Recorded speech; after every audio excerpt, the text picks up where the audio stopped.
Hi, welcome back. This is Kari Waltz. I'm in my studio again, and we are here for lesson 8. Woo! 8. I'm doing it on a different camera, and I'm confusing myself. Okay. Anyway, oh, mic is muted. It should not be. I hope y'all can hear me. If I can't, oh my gosh, is it really? Well, I'm going to flip to the view of. Gosh, that confuses me if the mic's muted. I have one that's not. So I'm going to just go and pretend that it isn't and continue with this lesson. Today's lesson, if you should hear it, is how to shade, different techniques to shade. So I'm hoping that everyone will actually be able to hear me, but if not, oh well. It's not what I intended. Solo layout. Okay, here's some things that we did in the past. The elephant on lesson 5. We have a review of the different techniques, the pencils that I used. I used a blending stump to blend. My graphite pencils were the 6B, 4B, 2B, and I came back later and shaded with the Prima Elite Grande. Prima Elite Grande is my favorite dark to shade with. And there it is. Well, I'll put it in the Primo Elite. The thing I like about this, it is a type of charcoal, and it doesn't make quite the mess as some charcoal, but if you'll notice that graphite has a sheen to it, it's shiny. And the Prima Elite will give you a black, where the graphite gives you only gray tones. So there's sometimes I want that dark color. So I added that dark color, this Prima Elite, in here for the darks. If I add it to the drawing that we worked on the other day, it's also dark, and I'm still getting a symbol that I'm muted, and I'm going to ignore it. If I want something darker, I add that in. It pushes things forward. If I wanted a little darker here, again, this one's not finished, but I just want you to see how it just can exaggerate it a little bit more. One thing I wanted to show you on this is I'm going to take my 6B.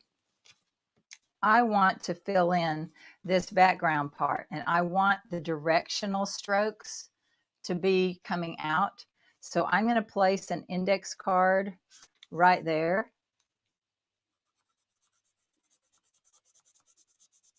So it's going to hit my index card when it stops.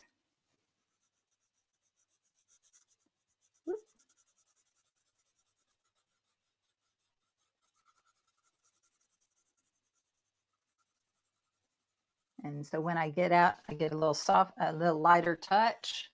I move over here, do the same thing, connect it to what I've already drawn.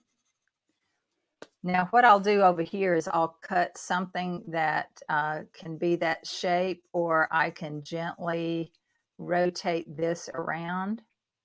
There's times I just don't want a halo look. You have to be really careful when you're shading that you don't create that. Now these two are very similar in value, so I don't want them to be that close. So I'm going to pick up my Primo Elite again, and I'm going to make this darker. Now if I press down too hard with that pencil to start with, and I might have done that. Yeah, see how, don't do that. If you press down too hard, if you know you want this really dark, then start with this. The pencil fills up the tooth of the paper. So I might have to come back with an eraser and lift off some of that. Now you learn to work things out, figure it out. Okay, see, I've removed some of that so I can get to the tooth of the paper. So now I can make this darker. But technique-wise, that's getting dark. It's filling in. If I want to smooth it out a little bit, this will lift up some of that and cause a little dust. But again, it's darker than it was. So that pushes the other objects forward. Now, you're not always working with pencil. Sometimes you're working with pen. And when you're working with pen, you can't blend like you can with pencil. So when you're working with pen, I have 3 pens here that I've used in some other drawings. Sorry about this. And they are the 005, 03, 08 of the Prismacolor. And when you're working with pen, you either do cross-hatching. Let me zoom in, sorry. All right, this one. All right, 005, this is hatching, where you just do straight lines. And they don't have to be straight, but the traditional drawing they are. Cross-hatching is when you just cross over. So if you want something dark, you go back and forth this way. You could even go this way and this way. And then the more they overlap, the darker that they get. I usually cross-hatch in the direction of the image that I want it to show the shape of. Now, if you start with the darker pen like this one, then obviously it's going to get darker faster just because you are starting with a darker pen. So an example of that is this. Oh, let me back up. I did this several years ago when I was drawing some lighthouses for a project.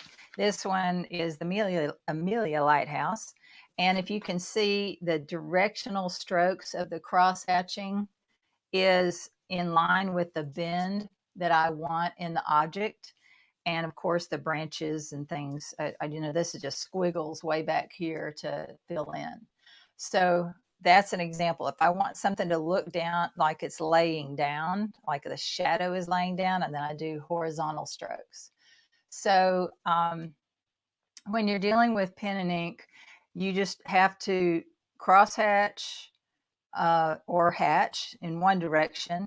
And then the last option, and it's the most tedious one in pen, is pointillism. Pointillism, let me zoom in again. Woo. All right, zoom in again. Pointillism is made with the point, see how tiny that is? The point of the object you're using. If you want to create a line, then you do points that join or almost visually join together. I'm going to go to the bigger one. If I have a bigger point, again, dot, dot, dot, dot, dot, dot, dot, just very tiny. But if I want a line, then I put them in order, in line. If I want a light area, then I spread them out. And that gives me a visual, your eye blurs that and kind of visually tells you it's light. I used to teach it as the states of matter. Well, that would be the gases, the molecules are farther apart. This would be the liquid, they're closer together, some of them bumping into each other. And then if it's solid, is where they have very little space in between. They're just so close together, you can hardly tell.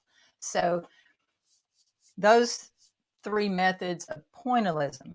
Pointillism can take you a long time, but it's, if you don't mind that teeny little, really is kind of therapeutic and fun. Okay, I do want to show you a couple of things dealing with the line.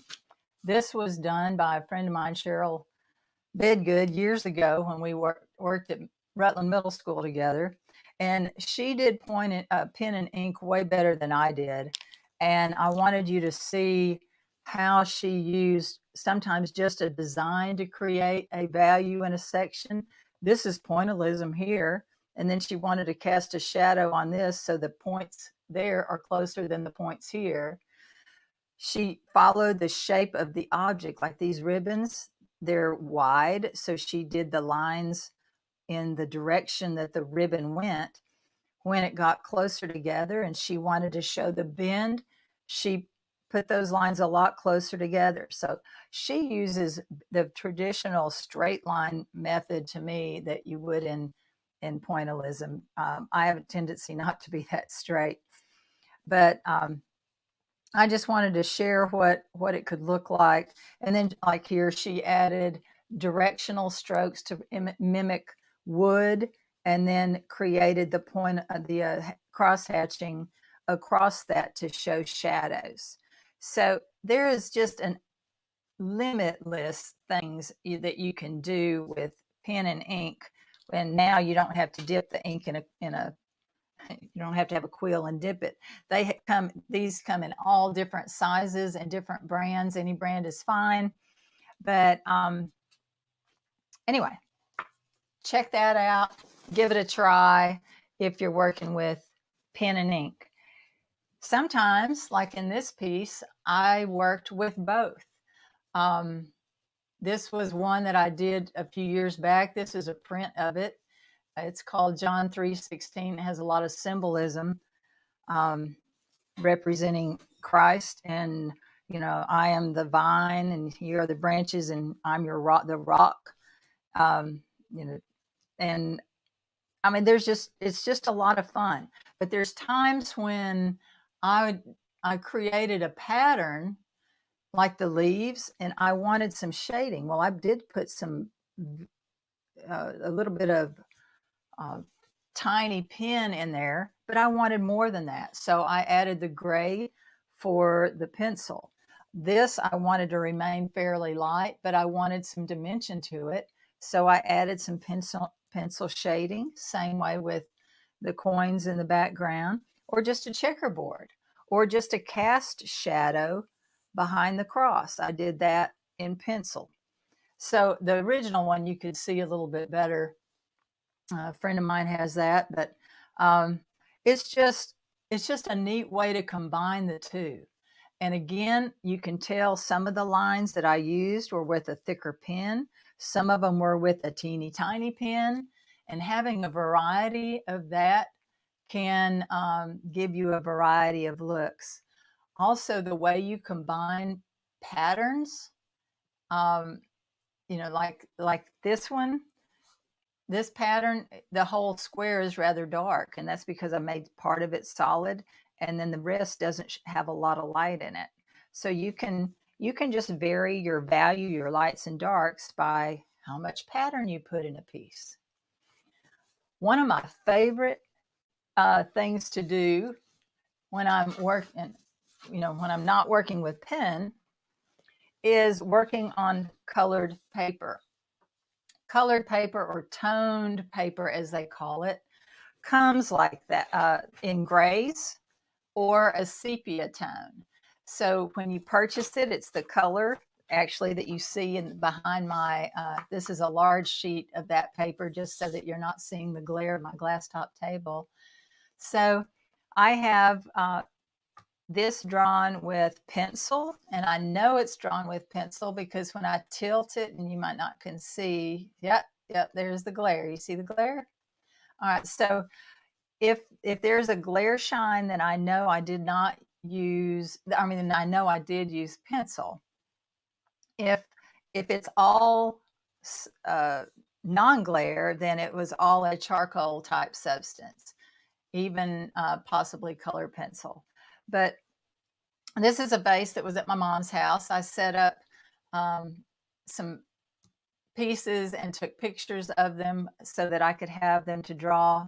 And it would also be safe for my students to draw, because if I take glass vases and things into class, then it's a good chance that they will break. So I don't want that to happen.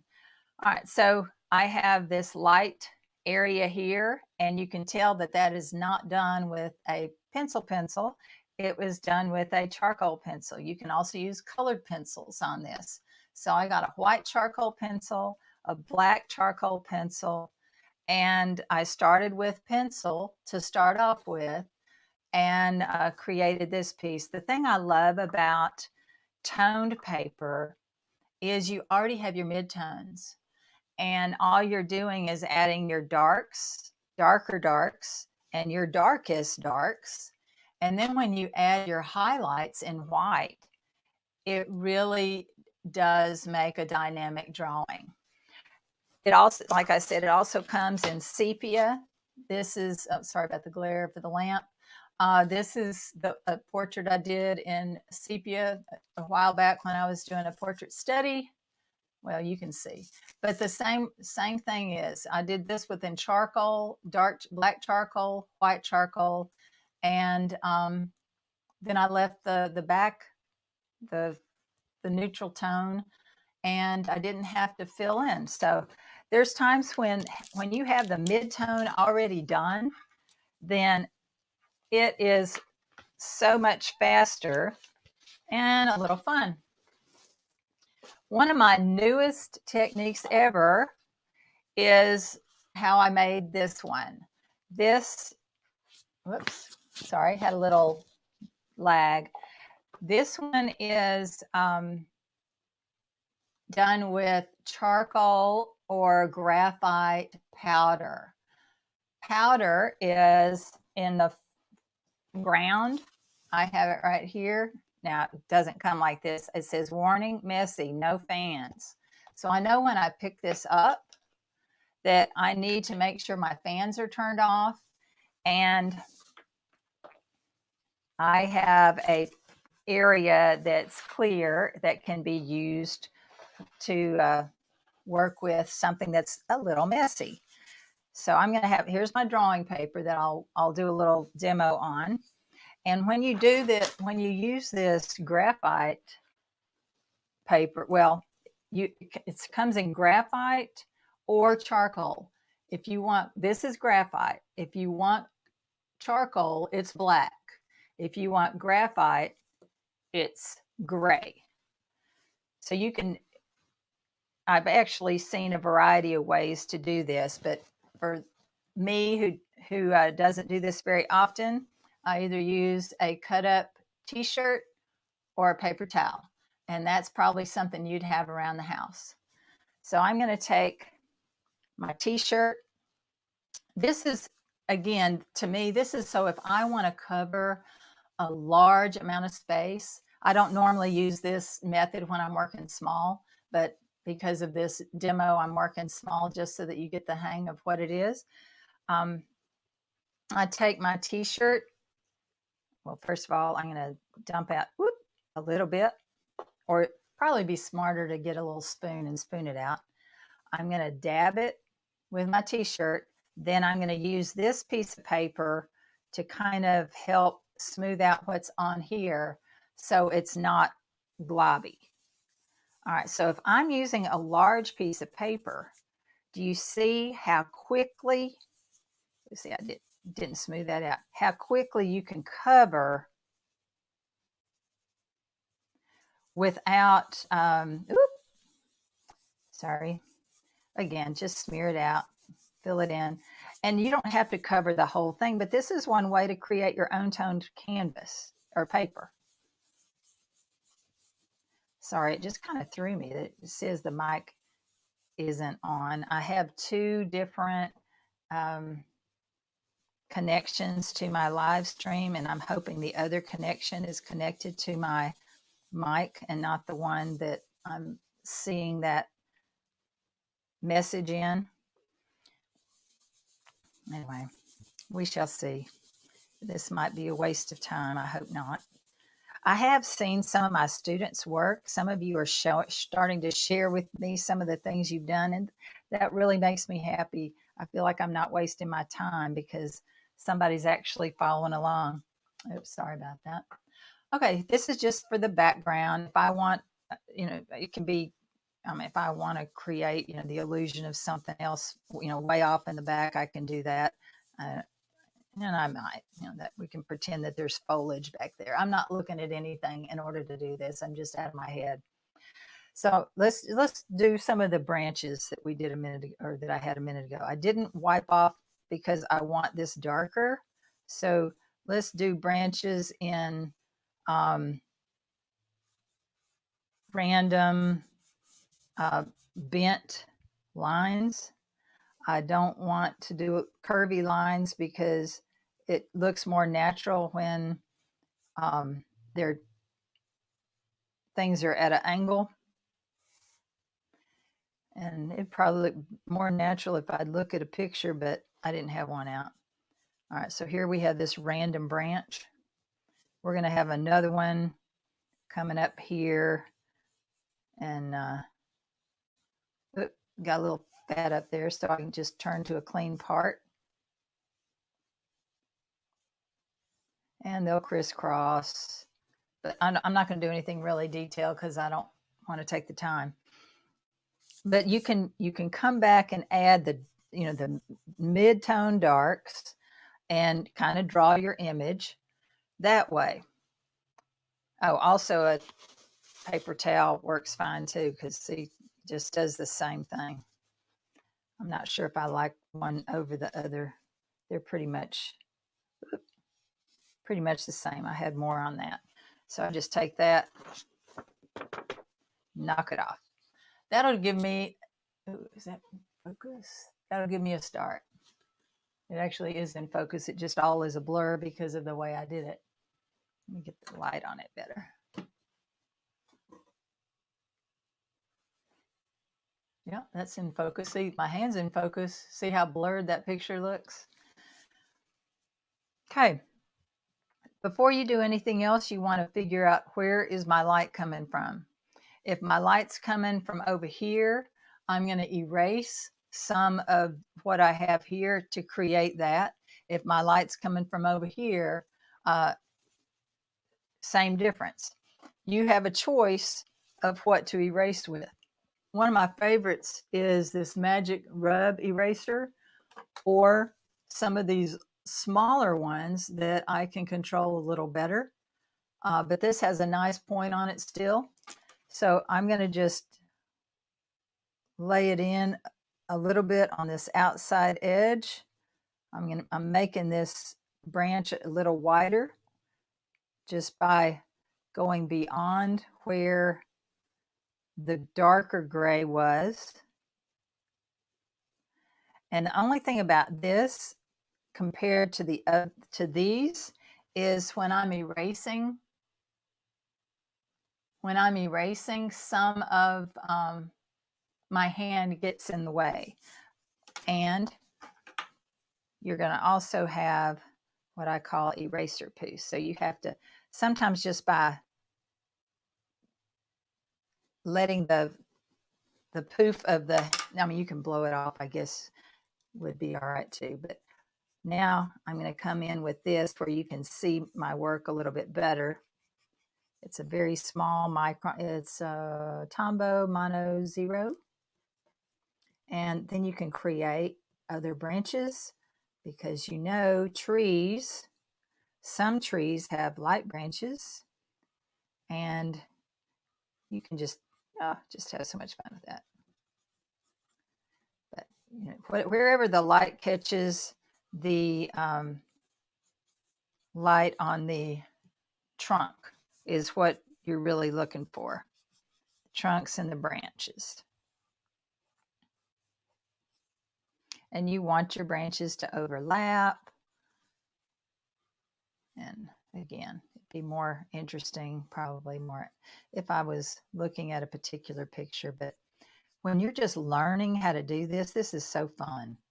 Just a way to play and practice and see what this does. Now again, I have that eraser poo, which I don't really like. You have to be very careful not to erase too much by flipping your brush. I would not go with your hand. Very, very carefully tap it. All right, so I've sort of filled in some, but it doesn't have enough definition. So that's when you would get, oh, and what did I do with them? I moved them. Sorry, I had my pencils that I was using earlier, and they were all out. There they are. You probably heard them fall. And you could come back with a number 6 or that charcoal. I'm gonna pick the number 6 because that's probably more common. So here's my number 6 pencil. Again, I'm laying it down to try to just get some width to it. I can even lay it more down like this. Do some branches, draw some branches. And I can extend some of what was pulled with my eraser to create that, but I want to mimic the bark of the tree.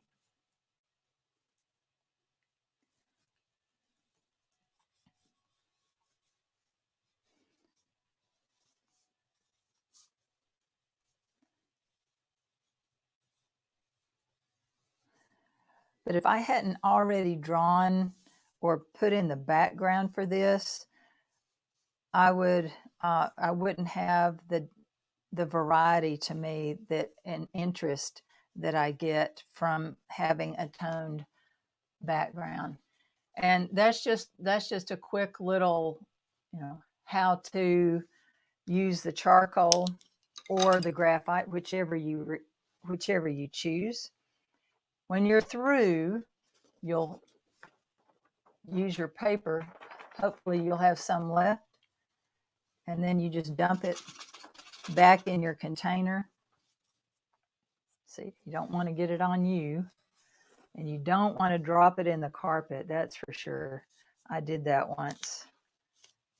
Learned from my mistakes. It never really came out, even though I vacuumed. Okay, so we have shading with charcoal powder or graphite powder. We have using an eraser to create the light.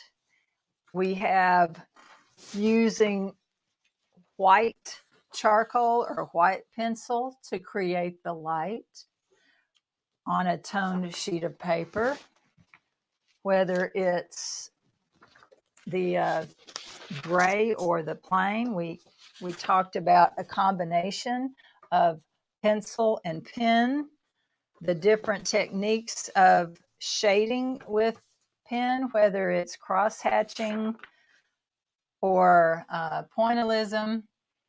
And one other thing before I switch. This was one that I did a couple of years ago. If you go back to some of the beginning, I think it was the second video, I did blind contour. This was a blind contour of looking at this man's photo. A blind contour is when my hand is moving and I'm not looking at my drawing. I'm looking at what I'm drawing, not my drawing. So you can go back to video 2 if you want to and see that. But I don't usually do people when I do that, but I wanted to train my eye to draw what I see. So this wasn't too bad considering I wasn't looking.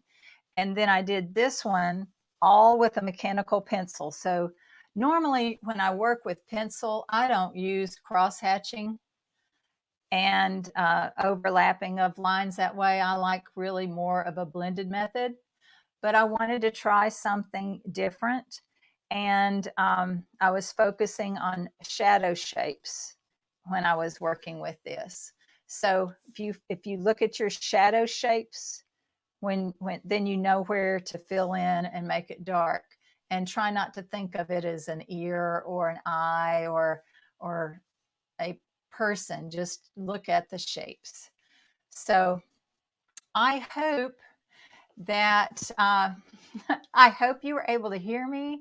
I hope you were able to see what I did, and that some of the methods that you see might intrigue you and want to try. And I'll be doing videos in the future of a variety of some drawings as well as paintings. And that's when I'll do one technique all through the whole thing. So you'll see a little more specifics on how to, but these were just an introduction of the different techniques and shading. And I hope it helped. And I hope you'll join me next week. I only have 2 more weeks of the drawing. And then I'm going to take a break from that, but I'm going to continue to post on Fridays every week, even if I'm out of town. And there'll be a variety from what inspires me in my art journey and things that have helped me, things I've learned. I'm going to take some classes, and I'm always learning. And I just want to share that with you. So thank you so much for joining me. If you're still here, say hello to Mom for me. And she watches these, and I miss her. I'll see her in May. She lives in Texas, so I had to throw that in. And hi, Mom, love you. And you have a wonderful week, and I'll see you next Friday. Thanks.